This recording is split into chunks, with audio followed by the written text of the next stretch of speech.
예, 여러분 안녕하세요. 세력주 길라잡입니다.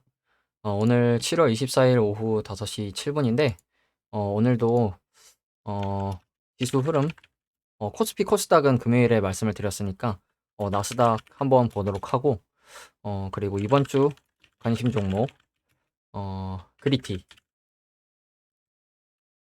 그리고 TNK 피부임상연구센터, 그리고 평화홀딩스, 진원생명과학, 아주, 아이비 투자 이렇게 좀 5가지 보도록 할 거고요. 그리고 마지막으로 이번 주 불틱한 주간 증시 이벤트 좀 보고 마무리하도록 하겠습니다. 먼저 나스닥 좀 보도록 할게요. 나스닥 같은 경우에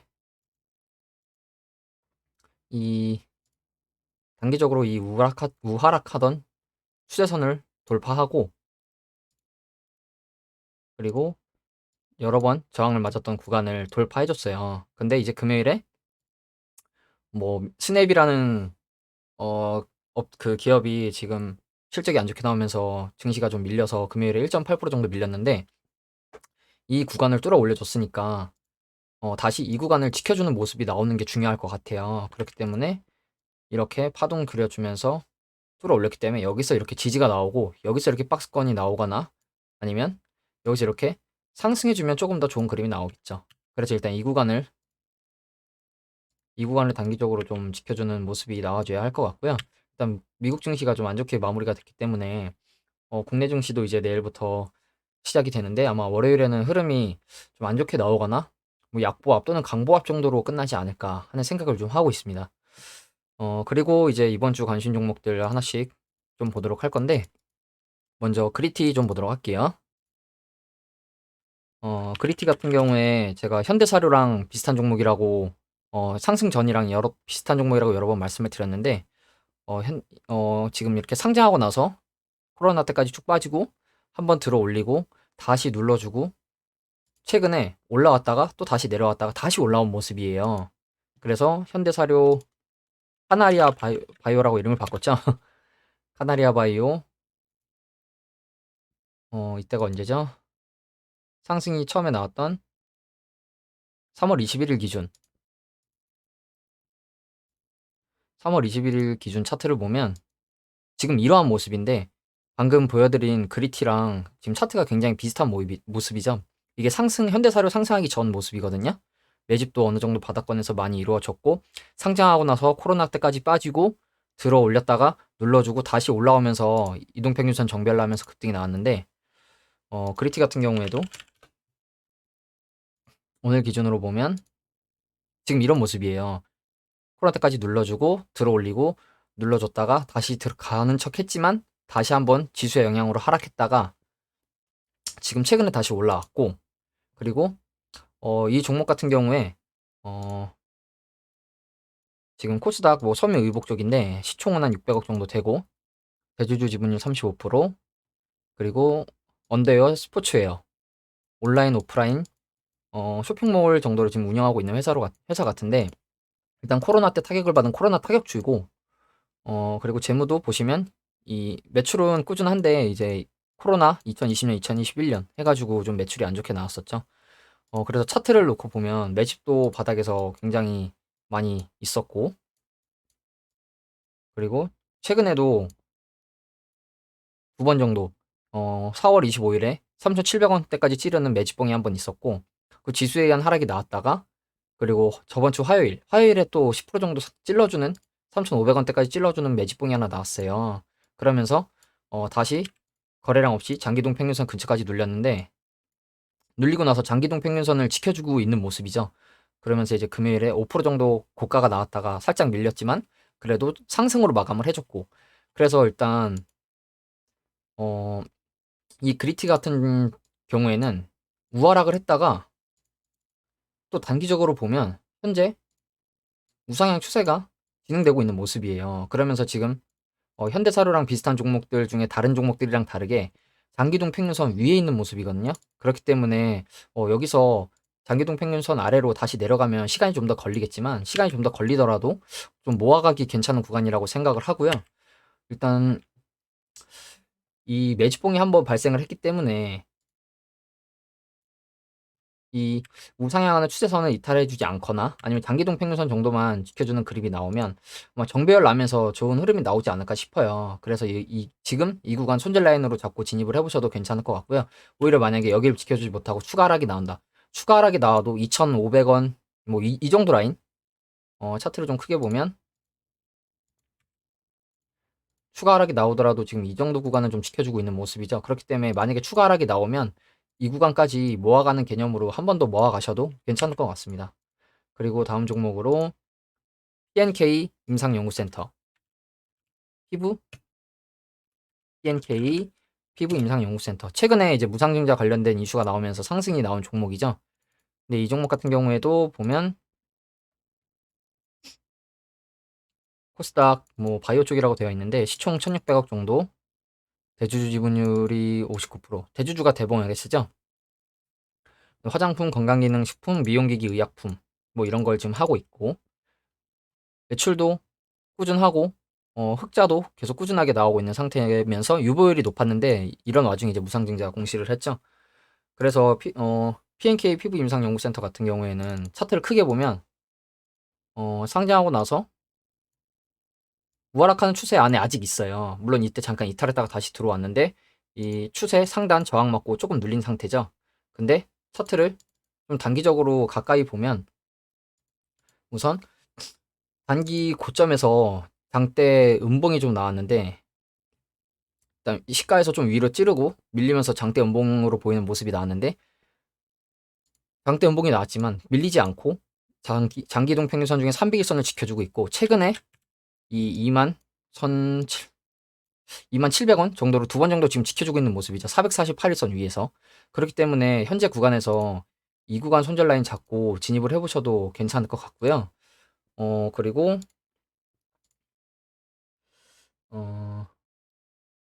유무상증자 일정을 좀 보면 PNK 피부임상센터 배정 기준일이 이번 주 7월 27일 수요일이에요. 27일 수요일이거든요.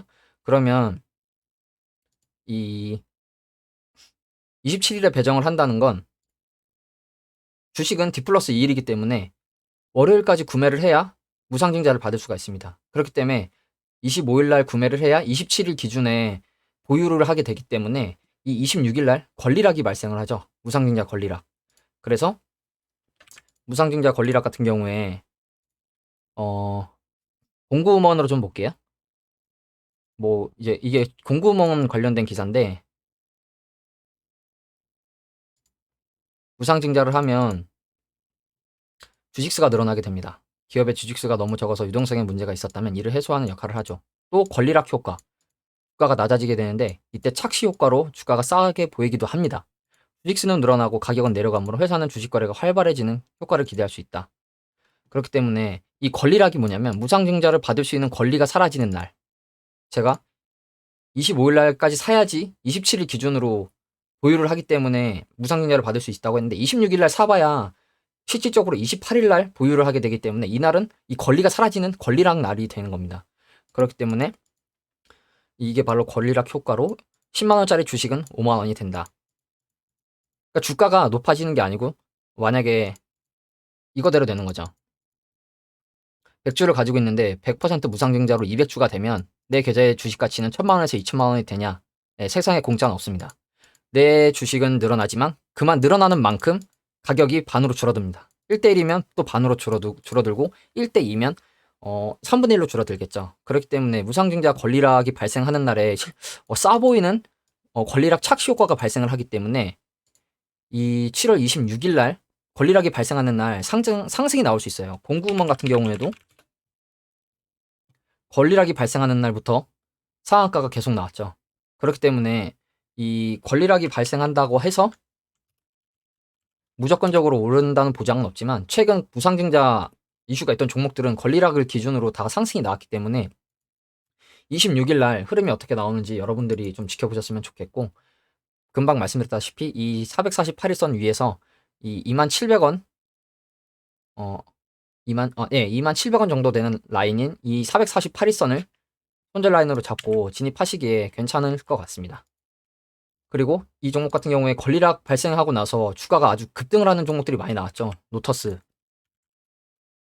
로터스 지금 상승이 이렇게 나왔다가 다시 제자리 왔고, 공구우먼도 권리락 착시 효과로 인해서 이렇게 올랐다가 엄청나게 급락을 했죠. 그렇기 때문에 이 P&K 피부임상연구센터도 만약에 이 손절 라인이 깨져버린다, 그러면 무조건 자르셔야 될 것 같아요. 안 그러면 진짜 다시 이렇게 뭐 상승이 나오고 빠질지 모르겠지만 다시 이렇게 내려갈 가능성이 굉장히 크기 때문에 여러분들이 P&K 피부임상센터는 꼭 손절 라인을 지키시고 매매를 하셨으면 좋겠습니다.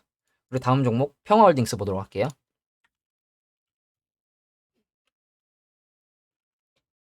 평화홀딩스 같은 경우에 지금 보시면 일단 기업 분석을 좀 보면 뭐 자동차 부품 쪽이라고 하고, 시총 한 600억, 대주주 지분율 52%, 뭐 지주회사죠. 평화산업, 평화오일실공업, PFS, 뭐 평화기공을 자회사로 둔 지주회사입니다. 그러면서 이제 재무가 매출은 꾸준한데 재무가 이때 2021년 12월 요때 기준 지배주주 순이익이 마이너스 161억이 찍히면서 당기 순이익도 좀 적자폭이 좀 커졌죠. 3개년 연속 적자인데 이 지배주주 순이익이 뭔지 궁금해서 저도 검색을 좀 해봤는데,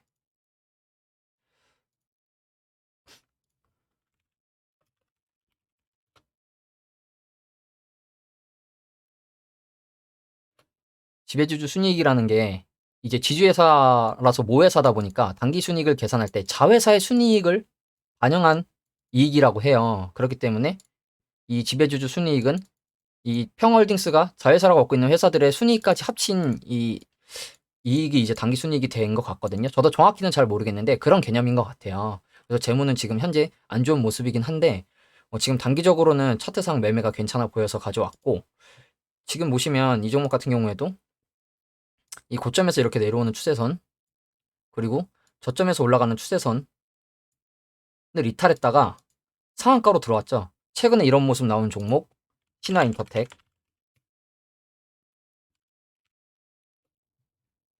신화인터텍 이때 상한가로 들어오고 이렇게 상승이 나왔고, 모비스 마찬가지로 이 추세선 이탈했다가 상한가로 들어오면서 또 상승이 한번 나와줬고 지금 추세선 리테스트 하고 있죠. 그렇기 때문에 평화홀딩스도 차트가 비슷해 보이더라고요. 보시면 이 위에서 내려오는 추세선, 그리고 아래에서 올라가는 추세선, 이렇게 보면 추세를 이탈했다가 다시 들어왔죠. 그러면 단기적으로 봤을 때 목표가를 이 정도까지 지금 열어둘 수가 있는 거거든요. 6,000원 위 정도. 그렇기 때문에 이 종목이 물론 여기서 이렇게 쏘고 바로 이렇게 또 갈지는 모르겠지만 한번 눌러주거나 아니면 찌르고 눌리는 음봉의 윗꼬리 음봉의 모습이 나온다면 이 자리 구간에서는 매수를 해보셔도 괜찮을 것 같거든요. 그렇기 때문에 이 평월딩스 같은 경우에 상한가가 왜 나왔나 봤더니, 평월딩스 이제 현대로템이 폴란드에 K2 전차를 추가로 공급한다는 이슈가 있었죠. 근데 자회사 중에 평화산업이 전차 궤도를 생산한다고 해요. 그래서 평화산업이 전차 궤도 캐터필러를 생산한다는 사실에 부각이 됐다고 하면서 세력이 지금 이거를 이제 재료로 갖다 붙인 모습이죠. 그렇기 때문에 여기서 이렇게 올라주고 장기동 평균선 근처까지 눌러줄지, 아니면 지금 단기적으로 봤을 때 지지와 저항이 어느 정도 있었던 이 구간, 그리고 저항 올라갈 땐 저항으로 작용했던 이 구간 이탈해주지 않으면 좀 좋은 흐름이 나와줄 것 같거든요. 아니면 좀 눌러준다면 이 장기동 평균선 3개가 모여있는 이 구간에서 손절 라인 잡고 진입을 해보셔도 될 것 같고요. 일단 추세선 안으로 다시 들어왔다는 점이 굉장히 좋게 보기 때문에 이 종목도 바로 갈지는 모르겠지만 한번 눌러주면 받아보셔도 괜찮을 것 같아요. 그리고 다음 종목 진원생명과학. 진원생명과학 같은 경우에 코스피 의약품 시총 1조 내 1조, 그리고 대주주 지분율이 좀 낮죠. 7% 정도밖에 되지 않아요. 그리고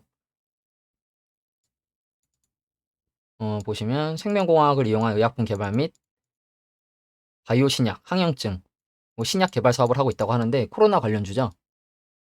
코로나 관련주, 먹는 코로나 치료제 임상이 완료될 예정이라고 해요. 그래서 이제 차트, 근데 보시면 17년 연속 영업 적자를 기록하고 있는 회사라고 해요. 그러면서 올해 위탁 생산, 코로나 백신 및 치료제 개발을 통해 턴어라운드를 이뤄낸다는 구상이라고 하는데, 재무는 당연히 지금 안 좋겠죠. 그렇기 때문에 재무는 안 좋은데 이게 신기한 게 부채 비율이 좀 낮아요. 근데 매출은 높지만 영업이익이 안 나와서 이렇게 된 것 같은데, 판관비가 좀 많이 증가를 했다고 해요. 그래서 판관비가 전년 동기 2배 상승하면서 영업 손실이 확대됐다고 하는데, 이 종목 같은 경우에는 차트로 보면 단태님이 말씀하시는 약간 일리어트 파동 이론의 일리어트 3파 1, 2, 3 이렇게 3파가 나온 모습으로 보이기도 해요. 3파를 맞고 고점 38,000원대에서 지금 9,000원대까지 밀린 모습이죠. 거의 4만원에서 9,000원이면 거의 4배 정도가 빠졌는데, 차트만 놓고 보면 단기적으로 봤을 때도 이 우하락하던 추세를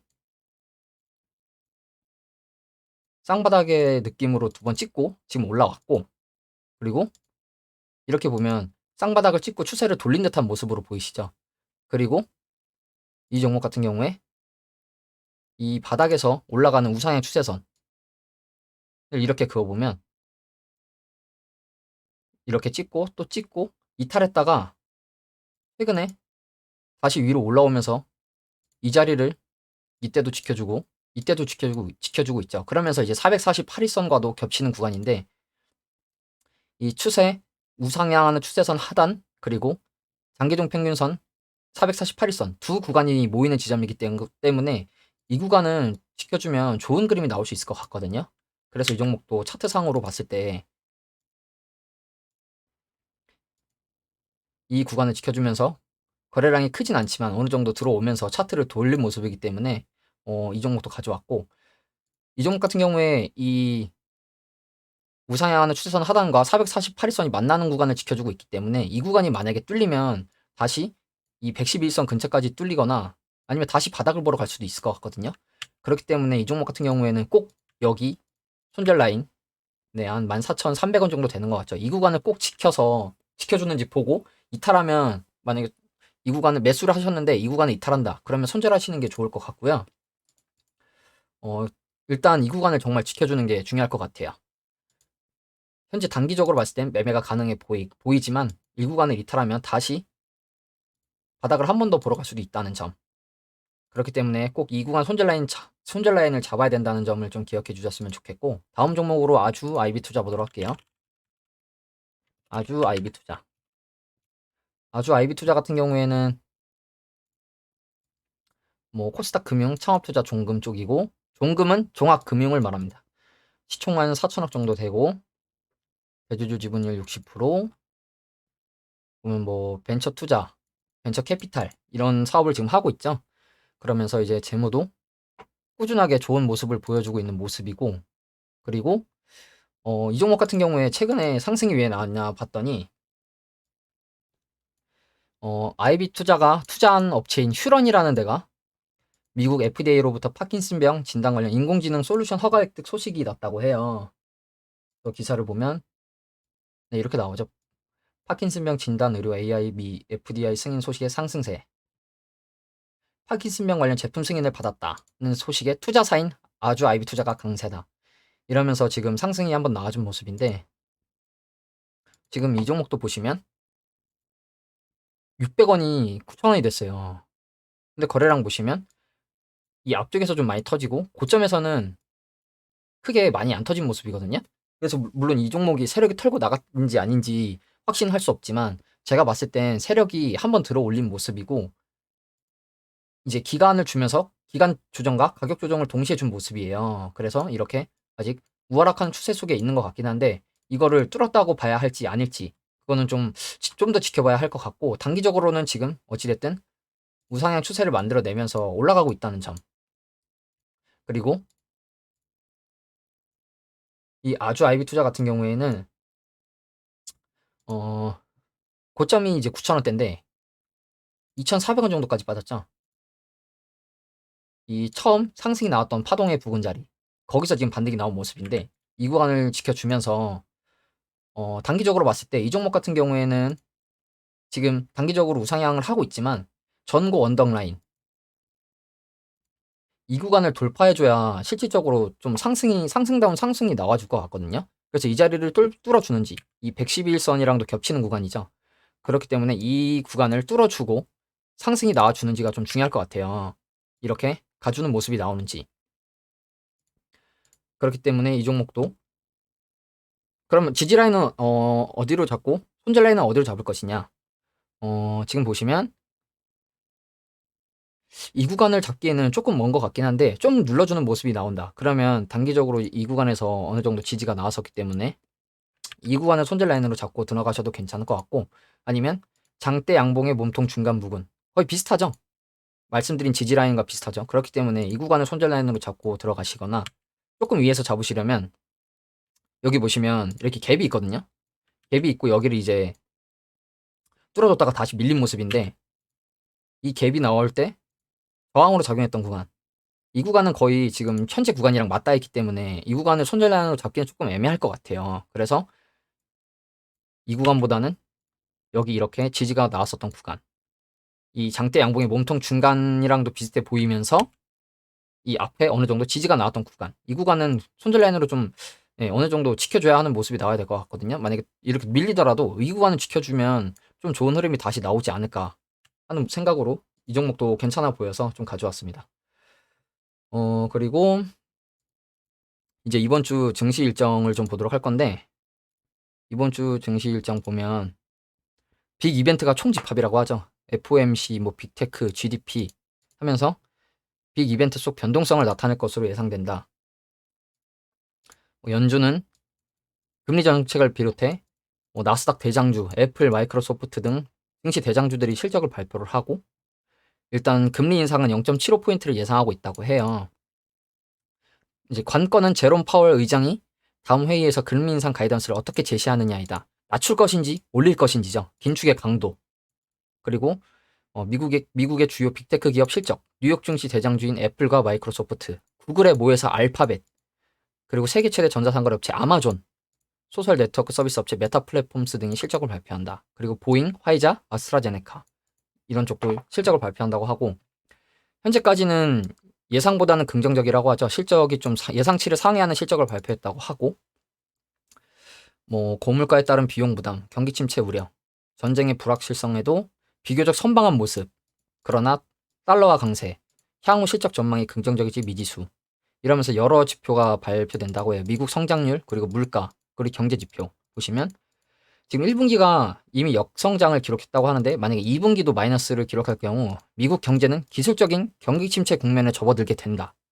이렇게 얘기를 해요. 그래서